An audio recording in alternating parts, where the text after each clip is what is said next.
అధికారంలోకి రాకముందు కాంగ్రెస్ పార్టీ మేనిఫెస్టోలో ఏముండే తెలుసా మీకు?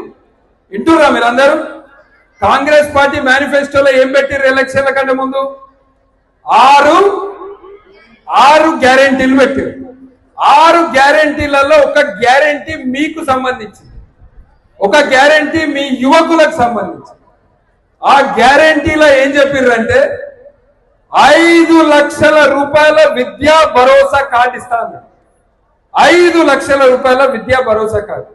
ఈ విద్యా భరోసా తోటి మీరు హాస్టళ్లలో ఉంటే హాస్టల్లో ఫీజులు కూడా కట్టుకోవచ్చు అని చెప్పి 5 లక్షల రూపాయల విద్యా భరోసా కార్డు. మా చెల్లెళ్ళకి అందరికి కూడా ఇవాళ మా మంచిర్యాలలో ఎక్కడ చూసినా మా చెల్లెళ్ళందరూ కూడా స్కూటీల మీదనే తిరుగుతారు. ఏడ చూసినా స్కూటీలే. మా చెల్లెళ్ళకి అందరికి కూడా స్కూటీలు ఇస్తారు. అందరికి వచ్చినాయా స్కూటీలు? రాకపోతే రాలే అని చెప్పారు. మరి నేను లేకపోతే అందరు స్కూటీలు నిజంగానే ఉన్నాయంటే వచ్చినాయో రాలేదా? రాలే అంటే చేతెత్తి రాలే అన్నారు. కొంతమంది ఎత్తుతున్నారు, వాళ్ళకి ఇచ్చిన మీకు తెలియదు. వచ్చిందా రాలేదా? వచ్చిందా రాలేదా? స్కూటీలు వచ్చినాయా?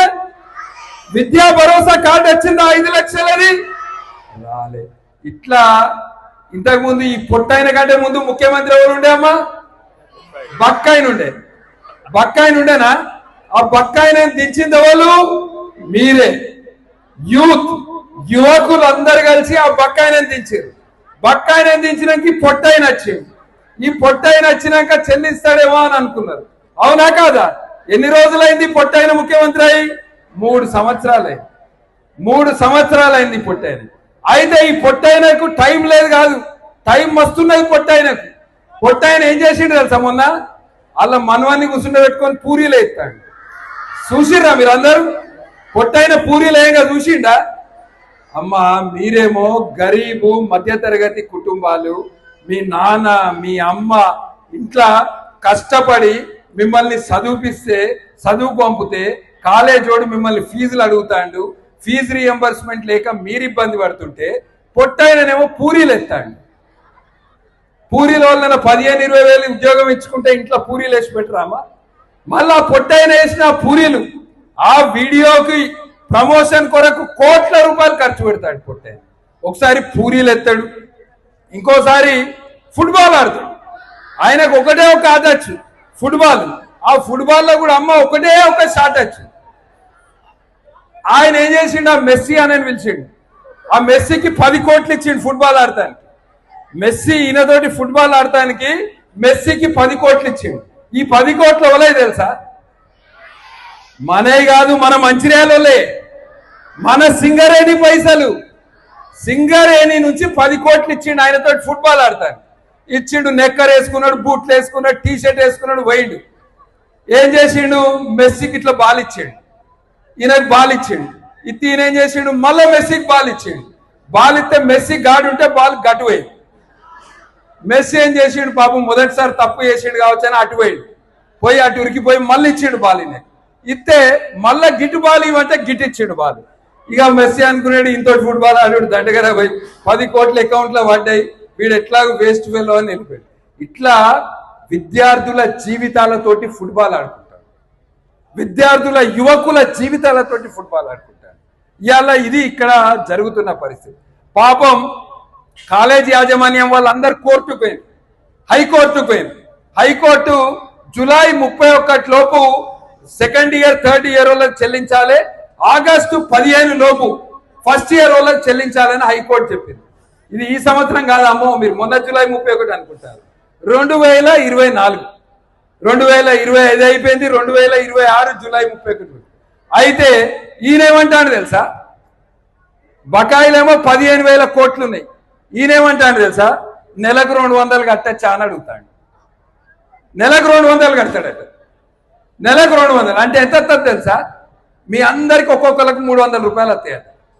నెలకు 200 అంటే మీకు అందరికి 300 వస్తాయట. ఇది ఈయన వేసే లెక్క. పైసల కరువు లేవు. ఇంతకుముందే అన్న చెప్పిండు, హైదరాబాద్ లో విలువైన భూములు అమ్ముతాండు, 1000 కోట్ల రూపాయలు వస్తున్నాయి. కానీ కమిషన్ లేకుండా ఏ పని చేయదు గవర్నమెంట్.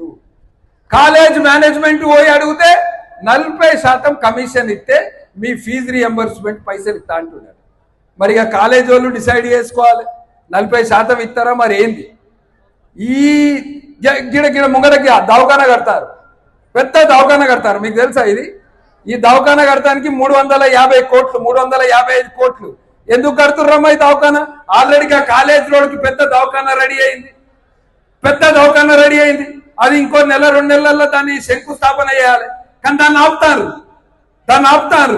ఎందుకంటే ఈ దవాఖానా కట్టేటోడు కమిషన్ ఇస్తాడు. అది అయిపోయింది కదా పని, వీళ్ళకి రాదిగా. ఇది కట్టేటోడు కమిషన్ ఇస్తాడు, 350 కోట్లకు కమిషన్ ఇస్తాడు.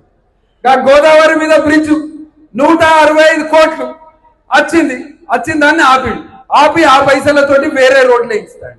చదివిర్రా నిన్న మొన్న మీరు పేపర్లలో? మన ఎమ్మెల్యే ఎంత సంపాదించిండు చదివిర్రా మీరు?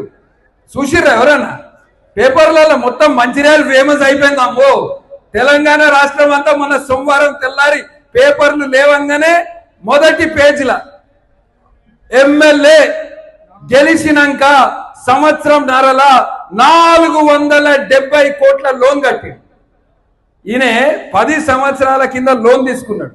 10 సంవత్సరాల నుంచి బ్యాంక్ వాళ్ళు అడుగుతారు కట్టు అంటే కడతలేడు, డిఫాల్టర్ అయింది. గెలిచినాక ఎమ్మెల్యే డిసెంబర్ 2023లో గెలిచిండు అక్క. మార్చు 2025 16 నెలల్లో 470 కోట్లు కట్టాడు. ఇట్లా ఒక్క ఎమ్మెల్యే 470 కోట్లు సంపాదిస్తే తెలంగాణలో ఉన్న కాంగ్రెస్ ఎమ్మెల్యేలు, మంత్రులు, ముఖ్యమంత్రి ఎన్ని కోట్లు సంపాదించారు మీరు ఆలోచించారు. మరి 1000 కోట్లు సంపాదిస్తే మా చెల్లెళ్ళు మా తమ్ముళ్ళకి స్కాలర్షిప్ ఈ ఫీజు రియంబర్స్మెంట్ కట్టేని పైసలు లేవా వీళ్ళ దగ్గర? ఇది మీ అందరి భవిష్యత్ తోటి ముడిపడి ఉంది. ఒక మీ భవిష్యతే కాదు, ఈ తరమే కాదు, వచ్చే తరం కూడా దీని మీద ఆధారపడింది. ఎందుకంటే ఫీజు రియంబర్స్మెంట్ అనేది చాలా పెద్ద విషయం. అందరి భవిష్యత్, మీకు అందరికీ ఉద్యోగాలు రావాలి, మీరు అందరూ చదువు పూర్తి చేయాలి, రేపు రాబోయే తరంకి కూడా కావాలి. కానీ ఈ ప్రభుత్వం విద్యను చాలా సీరియస్ గా తీసుకుంటలేదు. మీకు అసలు అందరికీ ఇది ఒకటి తెలుసా? మీకు అందరికీ విద్యాశాఖ మంత్రి ఎవరో తెలుసా? మీకు తెలుసా విద్యాశాఖ మంత్రి ఎవరు?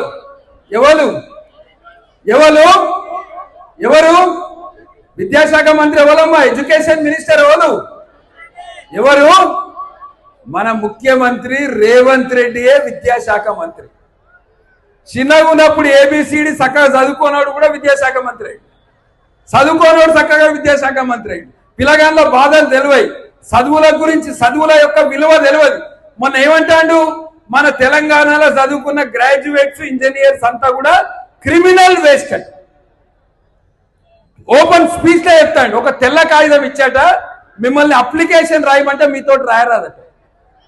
చదువుకున్న వాళ్ళంతా తెలంగాణలో గ్రాడ్యుయేట్స్, ఇంజనీర్స్ అంతా క్రిమినల్ వేస్ట్ అంటాడు. ఇది మన ముఖ్యమంత్రి మీ గురించి మాట్లాడతాడు. ఇది ఇక్కడున్న పరిస్థితి. మేము మీకు అండగా, భారతీయ జనతా పార్టీ మీకు అండగా ఉంటుంది. ఇది ఒక మన మంచిర్యాలలో అయితే లేదు ఈ లడాయి ఫీజుల బకాయి, బీజేపీ లడాయి మొత్తం తెలంగాణలో లడాయి చేస్తున్నాం. హైదరాబాద్ లో పెద్ద ఎత్తున ప్రోగ్రామ్ చేస్తాం. మీకు ఫీజు రియంబర్స్మెంట్ అయ్యేంత వరకు భారతీయ జనతా పార్టీ అండగా ఉంటుంది, మీ పక్షాన కొట్లాడుతుంది. ఎందుకంటే మీరు ఆ బక్కోని దించిర్రు, మీరందరూ అనుకుంటే ఈ పొట్టాన్ని కూడా మీరే దించుతారు. యువకుల పవర్ అది, అవునా కాదా? మీరు అనుకుంటే ఎవరినైనా పొందబెడతారు. ఇది గుర్తు పెట్టుకోండి. మీకు మేము అండగా ఉంటాము. మీది న్యాయపరమైన హక్కు. ఇది ఎవరిని బతిలాడతలేం మనం, ఎవరి దయాదాక్షిణ్యాల మీద లేం మనం. మీ హక్కు ఇది. విద్య అనేది మీ హక్కు. ఇది 2004లో పెట్టిన స్కీము, ఇది కొత్త స్కీమ్ కాదు. మీకు అందరికి కూడా ఫీజు రియంబర్స్మెంట్ చెల్లించేంత వరకు కూడా మీకు అండగా ఉంటాము. మీరు ఇంత ఎండలైనా కూడా వచ్చి మంచిగా కూర్చొని బాగా ఈరోజు కష్టపడ్డారు. ఇదే విధంగా కొట్లాడదాము, సాధించేంత వరకు కూడా మీకు అండగా ఉంటామని తెలియజేస్తూ